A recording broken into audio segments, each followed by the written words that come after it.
नमस्कार। नेशन 24 में आपका स्वागत है। मैं नीरज। बिहार में पंचायत चुनाव को लेकर सरगर्मी तेज हो गई है और हर क्षेत्र में, हर पंचायत में लोग अपने अपने क्षेत्रों में जाकर अपने अपने दावे और वादे पेश कर रहे हैं, प्रत्याशी, प्रतिनिधि और मुखिया। और ये सारे लोग जनता के बीच हैं, पंचायत के बीच हैं और अपने अपने विकास की गाथा की बात कर रहे हैं। नेशन 24 की टीम भी पूरे पंचायत के दौरे पे है, पूरे बिहार की, और वर्तमान मुखिया, प्रत्याशी और प्रतिनिधियों का इंटरव्यू कर रही है और विकास और योजनाओं के बारे में जानकारी ले रही है। इसी क्रम में हम मौजूद हुए हैं आज चौड़ा पंचायत में, जो प्रखंड खुसरूपुर है और जिला पटना है। और हमारे साथ मौजूद हैं वर्तमान मुखिया संची देवी के प्रतिनिधि प्रदीप कुमार जी। आइए आज हम इनसे बात करते हैं, प्रदीप कुमार जी से, यहाँ के विकास के बारे में और यहाँ के पंचायत के बारे में। नेशन 24 में आपको आने के लिए बहुत बट ओवरऑल अगर डेवलपमेंट आप देखो, ओवरऑल डेवलपमेंट अगर ओवरऑल विकास आप देखो तो विकास चौड़ा पंचायत में काफ़ी ज़्यादा हुआ है। खुसरू प्रखंड में जितने भी पंचायत हैं उनमें कहीं ना कहीं चौड़ा पंचायत का एक अग्रणी विकास देखने को पिछले 5 साल में मिला है। बड़ा दावा कर रहे हैं। जी जी बिल्कुल। अब मैं ग्राउंड लेवल पे आपको इस सच्चाई दिखा सकता हूँ। इसके लिए कोई ऐसा नहीं है कि मैं पेपर वर्क आपको दिखाऊंगा। जो भी है वो ग्राउंड लेवल पे मैं आपको ज़मीनी स्तर पे आपको विकास दिखा सकता हूँ। आप युवा हैं, बिहार में बेरोजगारी बहुत है, आपको ही पता है। जी। और रोजगार के लिए लोग बाहर जाते हैं, पढ़ाई करने, शिक्षा लेने और रोजगार करने के लिए। जी बहुत ज़्यादा उम्र नहीं है आपकी, प्रतिनिधि हैं या और 21 आई थिंक। आई थिंक तो प्रतिनिधि हैं एक मुखिया के। या क्या सोचा आपने, रोजगार छोड़ के राजनीति को रुख किए? नहीं नहीं, मैं ऐसा राजनीतिक की तरफ मैं अग्रसर नहीं हूँ। मैं ये क्लियर कर देना चाहता हूँ। बट मैं सोशल सर्विस में समाज सेवा करने के लिए किसी राजनीतिक और किसी, मैं अभी एज ए स्टूडेंट हूँ और मैं सिविल सर्विस का प्रिपरेशन कर रहा हूँ, तो मैं एक IAS एस्पिरेंट भी हूँ। बट मैं समाज की सेवा करने के लिए किसी राजनीतिक फील्ड या फिर IAS एस्पिरेंट, मैं किसी के मोहताज नहीं हूँ कि मतलब समाज की सेवा करना है तो मुझे राजनीतिक में ही जाना है। मैं समाज सेवा करना चाहता हूँ किसी भी रूप में, और किसी भी तरह से मैं समाज सेवा के लिए जुड़ा रहना चाहता इसीलिए प्रतिनिधि बन के समाज सेवा में जुड़ गए। हूँ। प्रतिनिधि के तौर पे तो मेरी माँ ही है। बट जहाँ तक हो सके, अगर मैं यूथ हूँ और मेरे पास एक अपॉर्चुनिटी है कि मैं लोगों को सही सजेशन दे सकूँ, मैं अपने माता पिता को सही सजेशन दे सकूँ ताकि लोगों को ज़्यादा से ज़्यादा भला हो, तो इसमें फिर मेरे समझ से कोई ऐसा गलती तो नहीं है। मतलब इसमें रॉन्ग क्या है? नहीं, रंग की बात नहीं है, बस युवा की बात है। हाँ, यूथ की एज ए रिस्पॉन्सिबिलिटी, क्योंकि यूथ एज ए, सब लोग की एक ही मानसिकता है कि job employment, but as a youth आपको सोशल सर्विस में भी इन्वॉल्वमेंट होना पड़ेगा। अगर आप पढ़ते हो और अगर उसे रियल लाइफ में इम्प्लीमेंट नहीं कर पाते हो तो आई थिंक ये स्टडी आपका उस प्रकार का नहीं है जो, मतलब अगर आप किताबी भाषा पढ़कर और एक एग्ज़ाम निकाल लेते हो, बट अगर आपके पास नॉलेज है और आपके पास अपॉर्चुनिटी है तो क्यों नहीं उसे एक सोशल सर्विस में या फिर एक समाज की सेवा में क्यों नहीं उसे इम्प्लीमेंट किया जाए। चलिए अब हम योजनाओं की बात करते हैं। जी 7 निश्चय योजना था बिहार सरकार का, जिसमें एक महत्वपूर्ण योजना था शौचालय, और एक महत्वपूर्ण योजना था शौचालय, तो स्वच्छ भारत का अभियान था, और जल नल योजना एक योजना था 7 निश्चय योजना का, जिसके तहत जल और नल दोनों घर तक पहुंचाना था। कितने काम हुए, कितने बने और कितने पे अभी तक काम चल रहा है? देखिए, 7 निश्चय योजना में जो गली और नली का जो टॉपिक था, तो गली और नली के मुद्दे पे चौड़ा पंचायत में लगभग काम समाप्त हो चुके हैं। अब कुछ क्षेत्रों को छोड़कर, जैसे आप बात करें वार्ड नंबर 13 जिसमें अभी हम लोग ये इंटरव्यू ले रहे हैं, तो वार्ड नंबर 13 में कुछ क्षेत्रों को छोड़ दिया जाए आप, तो वहाँ पर काम नहीं होने के पीछे कारण था कि एक आकस्मिक मौत हो गई हमारे जो वार्ड सदस्य थे, और क्योंकि 7 निश्चय योजना के तहत जो नली गली था वो वार्ड ही ट्रांसफ़र के थ्रू था, तो आकस्मिक मौत के कारण वो कार्य रुक जाए। और वो नेचर है तो उस पर तो कंट्रोल नहीं किया सकता। आप किसी के मौत पे कंट्रोल करना वो तो पॉसिबल नहीं है।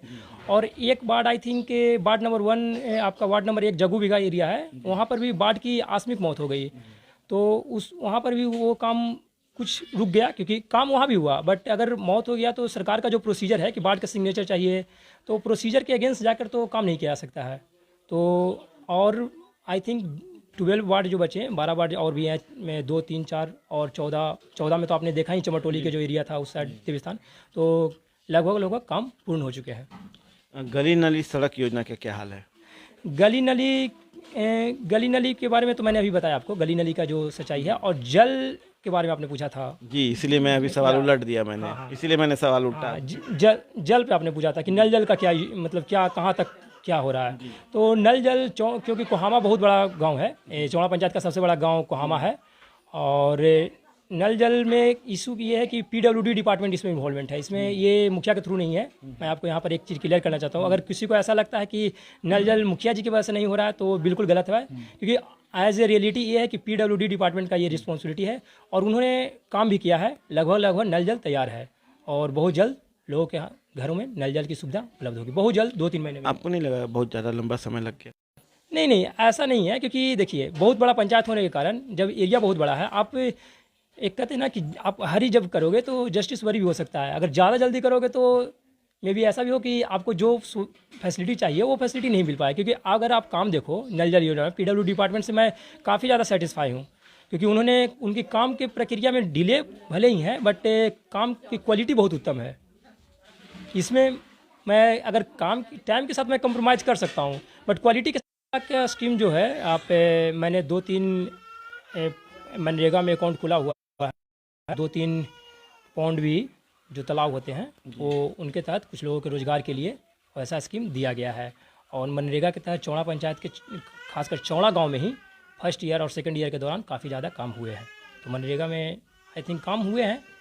मनरेगा में पिछले बार के मुकाबले 2006 और 2011 का टर्न मेरा ही था, और उस बीच में मेरा टर्म नहीं था बट सेकंड टर्म ये मेरा है। तो फर्स्ट टर्म हमसे देख रहे होंगे कि अपराध जो है चरम पे है अभी बिहार में, खासकर राजधानी में। क्या लगता है आपको यहाँ की क्या स्थिति है? देखिए, चौड़ा पंचायत के अगर अपराध की बात करें तो ये स्थिति पर थोड़ा मैं चिंतित हूँ, थोड़ा नहीं काफ़ी ज़्यादा चिंतित हूँ, क्योंकि हाल ही में जग्गू बिघा में एक महिला का हत्या हो गई थी और वो काफ़ी न्यूज़ सेंसेशन भी बना था कि फतवा मैंने चौड़ा पंचायत के एरिया में एक जग्गू बिघा में हत्या हो गया। देखिए, लोगों के साथ समस्या वो कि वो समझते हैं कि हर चीज़ की हल एक ही है, बंदूक। बस बंदूक के दम पे अगर हर चीज़ आप करोगे फिर कानून किस लिए बैठा है? मतलब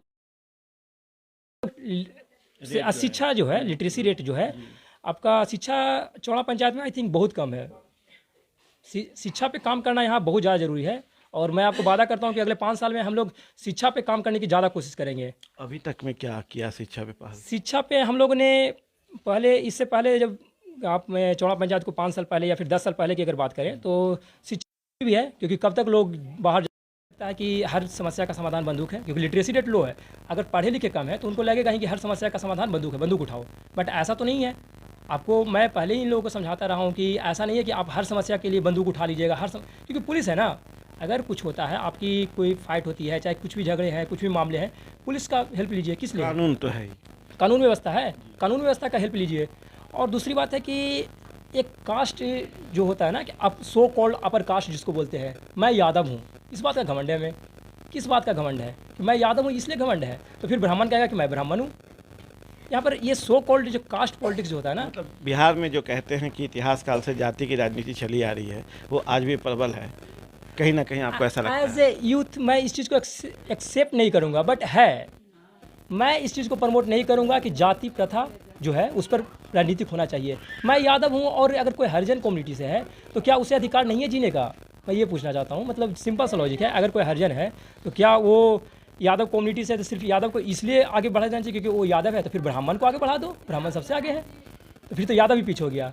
तो जाति प्रथा जो एक है वो एक क्राइम का कारण बनता है, क्योंकि देखिए छोटी जाति जो कोई जो लोग होते हैं उन्हें अगर आप कुछ करिएगा वो जनरली दब के रहते हैं। ये सच्चाई है, समाज की सच्चाई यही है कि वो दब के रहते हैं। लेकिन मेरे पंचायत में ऐसा जनरली नहीं है। लेकिन एक क्राइम का एक कारण मैं आपको बता रहा हूँ कि क्राइम का एक कारण ये भी है कि महिलाओं की स्थिति बहुत ज़्यादा ख़राब है, क्योंकि लोग काफ़ी ज़्यादा शिक्षित हैं।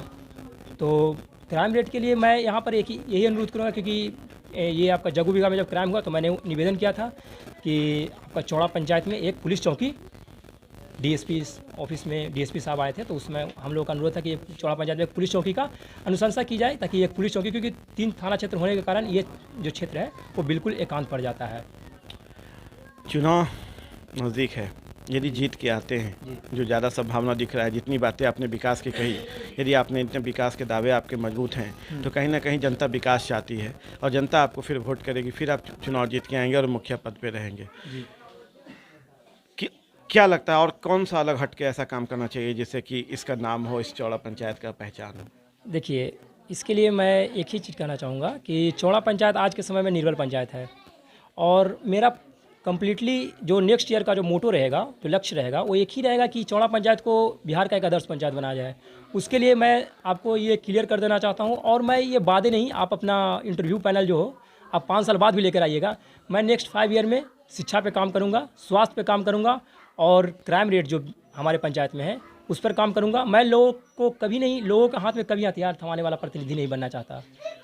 कुछ लोग देखिए, क्राइम सिर्फ इसलिए नहीं बढ़ते हैं कि लोग आगे बढ़ते हैं, लोग लड़ाई करने के लिए आगे बढ़ते हैं। क्राइम इसलिए बढ़ते हैं कि सो कॉल्ड जो बड़े लोग होते हैं ना समाज में, जो कहते हैं कि मैं बड़े लोग हूँ, मेरे पास इतना ज़मीन है और ये है, उन लोगों की क्वालिटी क्या है कि वो कमज़ोर लोगों के हाथ में बंदूक थमा देते हैं। मैं हमेशा लोगों से अनुरोध करता रहा हूँ कि बंदूक को छोड़िए, आप शिक्षा की तरफ लोगों को, बच्चों को पढ़ाइए। तो मैं अगले 5 साल में शिक्षा, स्वास्थ्य और क्राइम पे और आधारभूत आवश्यकताएं जो है मैं आपको क्लियर कर देना चाहता हूँ। कोहामा में ही, चौड़ा पंचायत के कोहामा गांव में ही आपका बहुत जल्द 3 रोड का कंस्ट्रक्शन, अंडर कंस्ट्रक्शन काम चल रहा है। एक आप ये रोड जो अभी यहाँ पर थे दक्षिण साइड में, और एक उत्तर साइड, वो मरम्मत के लिए आ चुका है, और एक ये आपका पानी टंकी वाला जो है ये बहुत जल्द बनने वाला है। तो अगर रोड और बिजली और ये इस तरह की फैसिलिटी अगर मैं प्रोवाइड करवा देता हूँ लोगों को, और अगर गवर्नमेंट स्कूल की स्थिति सुधार देता हूँ, और मेडिकल को प्राइमरी हेल्थ केयर के लिए मैंने बात आई कि एक हॉस्पिटल ओपन करने वाला हूँ बहुत जल्द, 2-3 महीने का ही बात है, 2-3 महीने में मैं उसे ओपन कर दूंगा। तो अगले 5 साल का मेरा कम्प्लीटली मोटो है कि मैं आधारभूत आवश्यकताएँ, जो सड़कें हैं, जो नल जल सरकार बना के गई है, उसे पब्लिक के पास अगले 5 साल के लिए, अगले 10 साल के लिए इस प्रकार फैसिलिटी लाऊं कि अभी ऐसा ना हो कि मैं चालू करूं और 2 महीने में ख़त्म हो जाए। मतलब एक इन फ्यूचर भविष्य के लिए, भविष्य का राह उचित हो और सुनिश्चित हाथों में हो, इसलिए मैं आपका स्वास्थ्य, शिक्षा और आधारभूत आवश्यकताएँ और क्राइम पे काम करना पसंद करूँगा।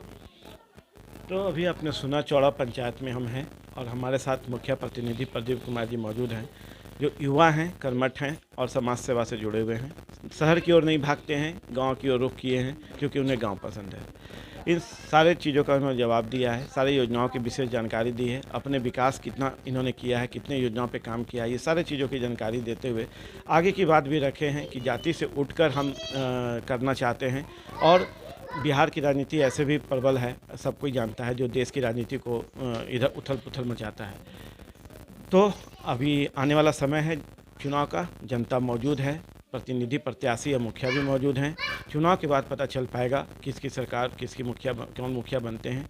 यदि ये मुखिया बनते हैं तो ये अपने दावे और अपने वादों को पेश कर चुके हैं, और इन्हें कहे हैं कि 5 साल के बाद भी यदि आप आएंगे तो मैं वही दावे, वही वादे के साथ आपके काम को पूरा करता हुआ नजर आऊँगा।